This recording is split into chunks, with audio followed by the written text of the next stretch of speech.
Hi everyone, it is Tiffany with Rock Bottom Wellness, back with more information on the 21-day Back to Basics Health Challenge. So this is day 8, and I'm here to talk to you about the quality of your foods, basically, as I'm talking about animal foods in this video.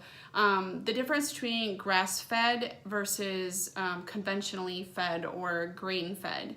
So one of the things people ask me about all the time, is grass-fed better? It's more expensive because people want to watch their dollars and make sure that they're, getting something if it makes sense for them, or, putting the money there if they think it's going to be beneficial to them versus cutting it out somewhere else. So that's what I want to talk to you about today. Grass-fed beef is not going to be necessarily 100% grass-fed. It just depends on, the label, and there's all kinds of regulations with regard to that.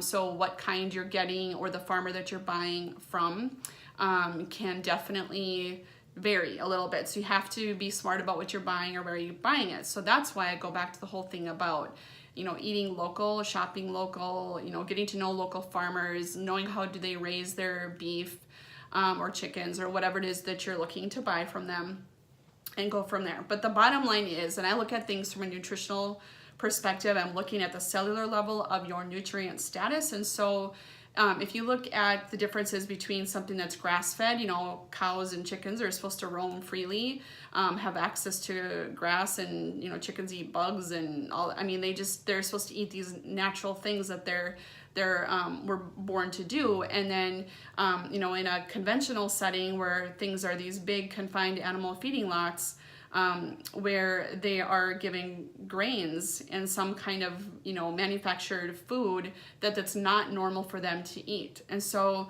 that, just common sense wise, tells you that grass-fed is probably going to be more nutritious, and it's going to be more beneficial to you because you're eating an animal that's been raised the way that they're supposed to be raised, and it's more humane, and all that stuff that comes into play there.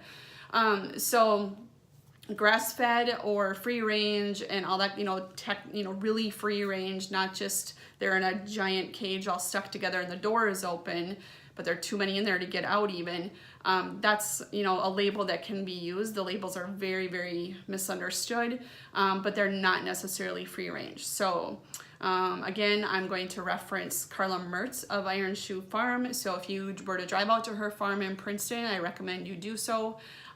You'll see her chickens and ducks and animals just roaming free and eating what they're supposed to eat. They do have a really nice chicken coop when they know that there's predators around, like fox or whatever. So they do have that access for them as well, but they get to roam free and live how they are supposed to live. So, those animals are going to have far less stress in their bodies, and therefore when we eat the meat or products from those animals, we're not getting that stressed out meat. So there's all kinds of stuff that you can look at online about that, and you probably maybe don't want to look at some of it because it's somewhat disturbing.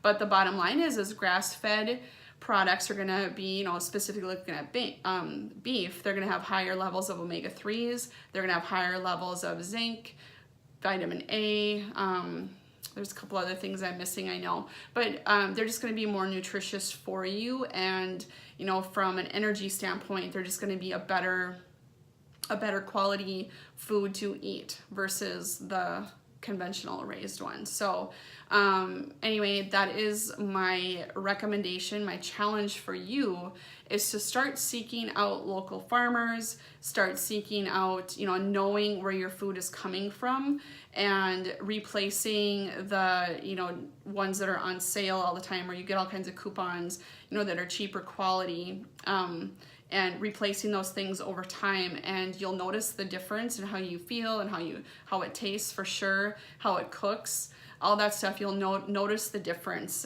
So just start incorporating that over time, and put your dollars towards that versus something else. So cheap foods are not good for us, and they're cheap for a reason. And actually, if you look at junk foods, chips and crackers and all that kind of stuff, they're actually not that cheap. And if you're buying those regularly, you know, cut back on that and put your dollars towards, you know, good grass-fed beef or free-range chickens and all that good stuff. So that's my recommendation and challenge for you, to make that a part of your lifestyle and your family's lifestyle as well. So anyway, be back for the next day's challenge tomorrow. Thank you. Bye-bye.